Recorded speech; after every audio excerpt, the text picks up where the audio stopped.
যে সমস্ত পাখাল বন্ধু আগস্টের শুরু বা আগস্টের আধা আধিতে পাখিদেরকে বক্স বা হাঁড়ি দেন, তাদের কাছে প্রথম ক্লাচ আসা শুরু হয়ে গেছে। তাদের কাছে কিছু পাখি ডিম পেড়েছে, কিছু পাখি প্রেগনেন্ট অবস্থায় আছে, কিছু পাখির কাছে বাচ্চাও হতে পারে।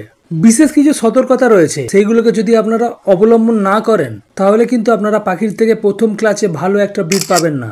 আপনাদের কাছে ভালো ব্রিড 100% আসবে না। যদি সেই সতর্কতাগুলোকে ঠিকঠাক ভাবে অবলম্বন করেন, পাখিদেরকে লক্ষ্য নজর রাখেন, তাহলে প্রথম ক্লাচেই পাখিদের থেকে ধরে রাখতে পারেন আপনারা 100% একটা ভালো ব্রিড পাবেন। দে পাখি হাউসের আজকের পর্বে আপনাদের সঙ্গে আমি আলোচনা করব যে পাখির থেকে আপনারা প্রথম ক্লাচে কিভাবে একটা সাকসেসফুল ব্রিড নিতে পারবেন, কি কি বিশেষ সতর্কতা অবলম্বন করতে হবে আপনাদেরকে। ভিডিওটি খুব গুরুত্বপূর্ণ ভিডিও বাজরিগর এবং লাভবার্ড পাখি পালকদের জন্য, তাই ভিডিওটিকে স্কিপ করা চলবে না, পুরো ভিডিওটির সঙ্গে থাকতে হবে। চ্যানেল সাবস্ক্রাইব না করে থাকলে অবশ্যই চ্যানেলটি সাবস্ক্রাইব করে দেবেন, অবশ্যই ভিডিওটিকে লাইক করবেন। যারা বর্ষাকালেতে পাখিদেরকে হাঁড়ি বা বক্স দেন না, তারা চেষ্টা করেন আগস্টের শুরু বা আগস্টের আধা দিতে বক্স বা হাঁড়ি দিতে, যাতে পাখির ডিমগুলো সহজে হিউমিডিটির জন্য নষ্ট না হয়। সেই জন্য কিন্তু অনেক পাখাল বন্ধুই আগস্টের শুরু বা আগস্টের আধা দিতে বক্স বা হাঁড়ি পাখিদেরকে দেন। কিন্তু আগস্টের আধা আধি বা আগস্টের শুরুতে যে বক্স বাহারি দিচ্ছেন, তারপরে যে বৃষ্টি হয় না, বিষয়টা কিন্তু সেরকম নয়। মাঝে মধ্যেই বৃষ্টি হয়, ফলে কি হয়, ওয়েদার ফ্ল্যাকচুয়েট হয়ে যায়। 4 দিন বৃষ্টি হলো, 4 দিন হলো না, ফলে কি হচ্ছে, টেম্পারেচার আপ ডাউন হচ্ছে। এর ফলে থেকে বড় যে সমস্যাটি হয়, পাখি কিন্তু অসুস্থ হয়ে পড়ে। তো পাখি যদি এই সময় অসুস্থ হয়ে যায়, এখন সেপ্টেম্বর মাসের শুরুর দিক, তো এই সময় যদি পাখি অসুস্থ হয়ে যায় তাহলে কিন্তু বিরাট বড় সমস্যা। কারণ বেশিরভাগ পাখাল বন্ধুর কাছেই নয় পাখি ডিম দিয়েছে, নয় পাখি ডিম ফুটে বাচ্চা হয়েছে, নয় পাখি প্রেগনেন্ট। তো এই মুহূর্তে যদি পাখি অসুস্থ হয়, যদি পাখির কাছে ডিম থাকে, পাখি ডিমে তা দেবে না, আর ফলে ডিমগুলো নষ্ট হবে। যদি পাখির কাছে বাচ্চা থাকে, তাহলে পাখি বাচ্চাকে ফিড করাবে না, বাচ্চাগুলো মারা যেতে পারে। যদি পাখি প্রেগনেন্ট অবস্থায় থাকে, সেই অবস্থায় যদি অসুস্থ হয়ে পড়ে, তাহলে কিন্তু পাখির এগ বাইন্ডিং হয়ে যাওয়ার চান্সেস থাকে। তাছাড়া আরেকটা বড় জিনিস হচ্ছে, এই সময়ে আমরা বর্ষাকাল কাটিয়ে শীতে এন্টার করছি। ওয়েদার চেঞ্জ হবে আস্তে আস্তে, ফলে কি হচ্ছে, দিনের বেলায় তাপমাত্রা প্রচণ্ড থাকছে, ভোরের দিকে সকালের দিকেও টেম্পারেচার একটু ডাউন থাকে। তো এই ওয়েদার চেঞ্জিংয়ের সময়ও কিন্তু পাখি অসুস্থ হয়ে পড়ে, সেদিকটাও কিন্তু আপনাদেরকে বিশেষ সতর্ক হতে হবে। যদি এই দুটো জিনিসের উপরে আপনারা সতর্কতা অবলম্বন না করেন, তাহলে 100% ধরে রাখতে হবে আপনার পাখির থেকে আপনি প্রথম ক্লাসে একটা ভালো ব্রিড পাবেন না। পাখি যদি অসুস্থ হয়ে যায়, তাহলে তো আপনি ভালো ব্রিড পাবেন না। আর আপনার যদি বাচ্চা পাখি অসুস্থ হয়, তাহলে আপনি বাচ্চা পাখিকে বাঁচাতে পারবেন না, পাখিগুলো মারা যাবে। আপনার কাছে যে ক্লাসটি আসবে, সেই ক্লাসটি কিন্তু ভালো ক্লাস আসবে না। তো সেই জন্য আপনাদেরকে কয়েকটা জিনিসকে খুব লক্ষ্য নজর রাখতে হবে। প্রথম যেটা, যাদের আউটডোর এভিয়ারি এবং রুফটপে এভিয়ারি, তারা একটা জিনিস অবশ্যই লক্ষ্য রাখবেন, বৃষ্টি হলে পাখির শরীরে কোনোভাবে এখন যেন ঠান্ডা বাতাস বা বৃষ্টির ঝাপটা গিয়ে না লাগে। এই সময় যেহেতু ওয়েদার চেঞ্জিং হচ্ছে, তো রাতের বেলায় পাখির শরীরেতে যেন কোনোভাবে ডাইরেক্ট ঠান্ডা বাতাস না লাগে। ভেন্টিলেশনের ব্যবস্থা রেখে পাখির সেটআপকে আপনারা একটু কভার আপ করে দেবেন। যাদের রুফটপে অর্থাৎ ছাদে বা আউটডোর এভিয়ারি, তাদের কথা বলছি। এখন থেকেই আপনাদেরকে এই দুটো জিনিসের উপরে লক্ষ্য রাখতে হবে এবং সতর্ক হতে হবে। আশা রাখা যায় আপনারা বৃষ্টির জল আটকে দেন, তার ব্যবস্থা অবশ্যই করেছেন। কিন্তু এই রাতের বেলা, রাত্রির 12টার পর থেকে যে ওয়েদার চেঞ্জ হচ্ছে, ঠান্ডা বাতাস বইছে, তা থেকেও কিন্তু পাখিদেরকে আস্তে আস্তে দূরে রাখতে হবে। দিনের বেলা প্রচন্ড গরম আছে বলে আপনি সেটআপকে পুরো খুলে রেখে দিলেন, এবং রাত্রির 12টার পর থেকে যে ঠান্ডা বাতাস বা ভোরের দিকে যে ঠান্ডা বাতাস, সেটা যদি পাখির গায়ে লাগে বা পাখির বাচ্চার শরীরে লাগে, 100% ধরে রাখতে পারেন আপনার পাখির বাচ্চা মারা যাবে আর বড় পাখিগুলো অসুস্থ হবে। এই জিনিসটাকে আপনাদেরকে একেবারে মাথায় নিয়ে নিতে হবে। এরপরে যে জিনিসটা বন্ধুরা, সেটা হচ্ছে আপনাদেরকে প্রিভেনশনের কথা মাথায় রাখতে হবে। এই সময় অবশ্যই আপনাদেরকে প্রিভেনশনের জন্য ন্যাচারাল কিছু রেমেডি ইউজ করতেই হবে। পাখিদেরকে সপ্তাহে 2 দিন আপনার বাজরিগর হোক বা লাভবার্ড পাখি হোক, পাখিদেরকে 2 দিন অবশ্যই তুলসী পাতা প্রোভাইড করবেন।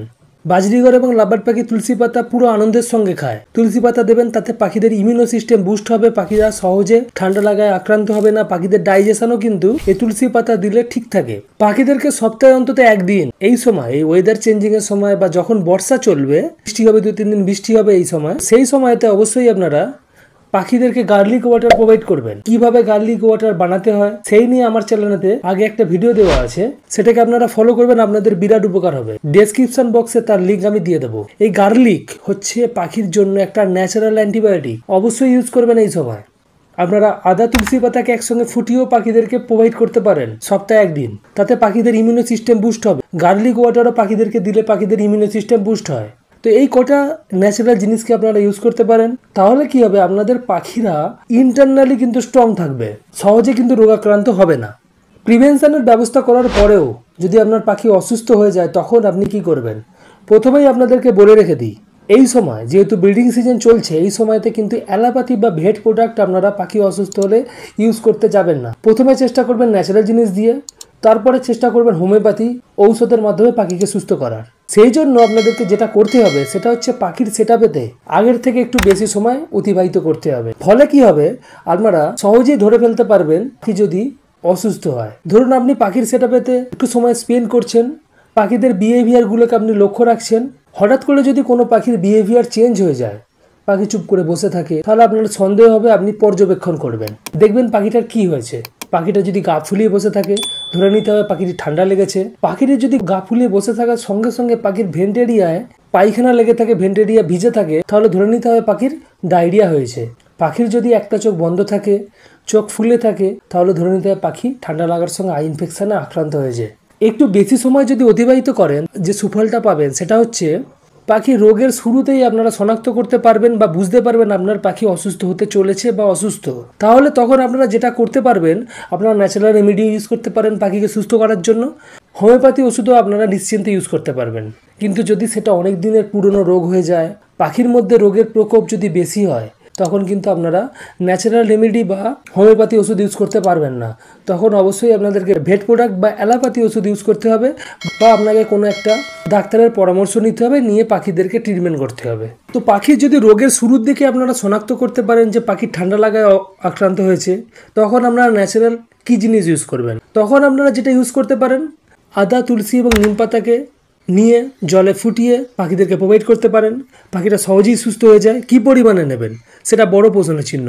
অল্প একটু আদা নেবেন, তার সঙ্গে 4-5টা তুলসী পাতা নেবেন, 2-1টা মতো নিম পাতা নেবেন, নিয়ে ভালো করে ফুটাতে থাকবেন। ফুটিয়ে পাখিদেরকে আপনারা সেটাকে ঠান্ডা করে খেতে দেবেন। কিভাবে দেবেন?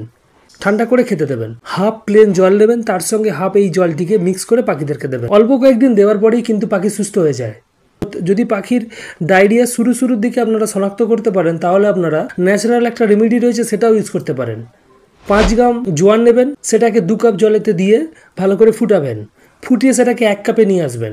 নিয়ে এসে হাফ প্লেন জল, তার সঙ্গে হাফ এই জোয়ান ফুটানো জলটিকে দিয়ে মিক্স করে পাখিদেরকে প্রোভাইড করবেন। অল্প কয়েকদিন দেওয়ার পরেতেই কিন্তু পাখিরা সুস্থ হয়ে যায়। তো যদি আপনারা ন্যাচারাল জিনিস ইউজ না করতে চান, তাহলে কয়েকটা হোমিওপ্যাথি ওষুধ আপনাদেরকে হাতের কাছে রাখতে হবে। যেটা হচ্ছে 1 নম্বর রাস্টক্স 30, 2 নম্বর কুর্চি মাদার, 3 নম্বর কার্বোভেজ 30। এই কয়েকটা ওষুধকে আপনাদের কাছে রাখতেই হবে। পাখির যদি ঠান্ডা লাগার সমস্যা দেখতে পান, তাহলে আপনারা যেটা ইউজ করবেন সেটা হচ্ছে রাস্টক্স 30। 35 ml জলেতে 10 ফোঁটা করে দিয়ে পাখিদেরকে প্রোভাইড করবেন। পাখি যদি ডায়রিয়া আক্রান্ত হয়ে থাকে, তখন আপনারা যেটা ইউজ করবেন কুর্চি মাদার। অ্যালোপ্যাথি বা যে কোনো ভেট প্রোডাক্টের থেকেও কিন্তু এই কুর্চি মাদার পাখির ডায়রিয়াতে ভালো কাজ করে। 35 ml জলেতে 10 ফোঁটা করে দিয়ে পাখিদেরকে প্রোভাইড করবেন। পাখিরা 2-3 দিন ইউজ করার পরেই কিন্তু সুস্থ হয়ে যায়। পাখিদের যদি কোনো ডাইজেশনজনিত সমস্যা দেখতে পান, তখন আপনাদেরকে ইউজ করতে হবে কার্বোভেজ 30। 35 ml জল নেবেন, তার সঙ্গে 10 ফোঁটা কার্বোভেজ 30 দিয়ে পাখিদেরকে প্রোভাইড করবেন। পাখিরা সহজেই সুস্থ হয়ে যায়। পাখির এবার আই ইনফেকশন হলে আপনারা কি করবেন?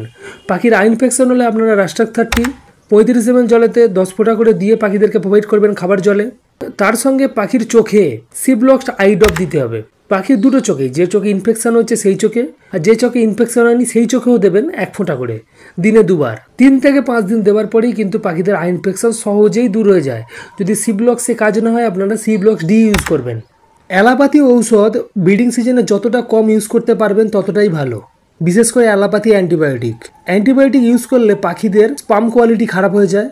ফলে কি হয়, পরবর্তী ব্রিডিং ক্লাচে গিয়ে পাখি ইনফার্টাইল এগ লে করে। তাছাড়াও আপনার বক্সে বা হাঁড়িতে যদি বাচ্চা থাকে, অ্যান্টিবায়োটিকের কুপ্রভাব বাচ্চা পাখির উপরে পড়তে পারে। তো যতটা অ্যান্টিবায়োটিক কম ইউজ করা যায় ততটাই ভালো। তো সেই জন্য আপনাদেরকে যেটা আমি বলেছি ভিডিওতে, যে অবশ্যই পাখিদেরকে একটু অবজারভেশনে রাখবেন। রোগের শুরুর দিকে যদি শনাক্ত করতে পারেন, প্রথমে ন্যাচারাল রেমেডি ইউজ করুন। যদি ন্যাচারাল রেমেডিতে আপনার ভরসা না হয়, তাহলে আপনারা হোমিওপ্যাথি ইউজ করতে পারেন। আর হোমিওপ্যাথি যে ওষুধগুলোর কথা আমি বলেছি, রাস্টক্স 30 বর্ষা বা জলজনিত কারণে যে ঠান্ডা লাগা এই ধরনের সমস্যাতে খুব ভালো কাজ করে।